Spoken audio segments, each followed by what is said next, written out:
سيدي جابر المغربي الأنصاري الذي أنار الإسكندرية بزهده وعلمه، من إعداد وتحرير الأستاذة فتيحة شاطر. يعد سيدي جابر الأنصاري الذي يعرف في الإسكندرية باسم سيدي جابر من كبار أولياء الله الصالحين الذين حملوا أنوار التصوف المغربي إلى أرض مصر. اسمه الكامل كما تذكر كتب التاريخ والتراجم هو الشيخ جابر بن إسحاق بن إبراهيم الأنصاري الخزرجي، وينتهي نسبه إلى سعد بن عبادة الأنصاري سيد الخزرج من أصحاب رسول الله صلى الله عليه وسلم. وقد كان أصله من المغرب، حيث نشأ في بيئة علمية صوفية متشبعة بالورع والزهد. ولد سيدي جابر في القرن السادس الهجري في المغرب، في زمن كانت فيه بلاد الغرب الإسلامي تزدهر بالعلم والفقه والتصوف، وكانت مدنها الكبرى مثل فاس ومراكش وتلمسان محاضن للعلماء والعارفين بالله. في تلك البيئة المباركة نشأ الشيخ جابر، فحفظ القرآن الكريم صغيراً وتعلم علوم الدين على شيوخ زمانه، ثم انصرف إلى الزهد والعبادة والخلوة والذكر، حتى صار معروفاً بين الناس بالورع والتقوى. ولما اشتد به الشوق إلى مجاورة الصالحين خرج من بلاده متوجهاً إلى المشرق، مراً عبر تونس وليبيا حتى وصل إلى الإسكندرية التي كانت آنذاك ملتقى العلماء والأولياء القادمين من المغرب والأندلس، وقد استقر في حي من أحيائها القديمة بالقرب من البحر، عرف فيما بعد باسمه حي سيدي جابر، وأقام به زاوية صغيرة يدرس فيها العلم ويربي المريدين ويحيي مجالس الذكر.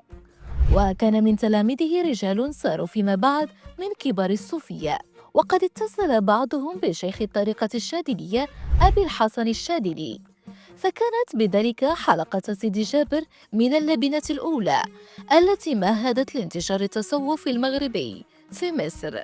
عرف سيدي جابر بين الناس بالتواضع وبالكرم وبالزهد الشديد في الدنيا، وكان لا يقبل هدية إلا ليعطيها للفقراء، ولا يرد سائلا قصد بابه. وكان يقول لتلاميذه: من أراد وجه الله فليجعل الناس في قلبه رحمة لا حقدا.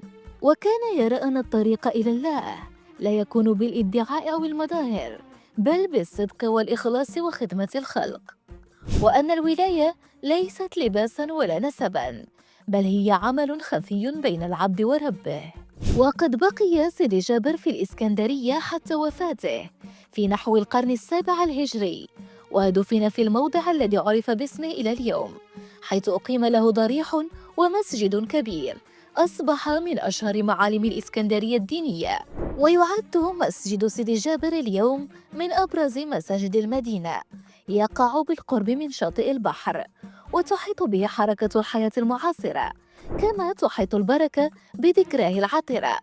يزوره الناس للتبرك والدعاء، وتقام فيه الصلوات والدروس ومجالس الذكر، ويقام له مولد سنوي كبير في شهر يونيو من كل عام، يعرف باسم موسم سيدي جابر، حيث تتوافد الوفود من الإسكندرية ومن سائر محافظات مصر، خصوصاً من أبناء الطرق الصوفية الذين يحيون ذكره بالأناشيد والمدائح وحلقات الذكر.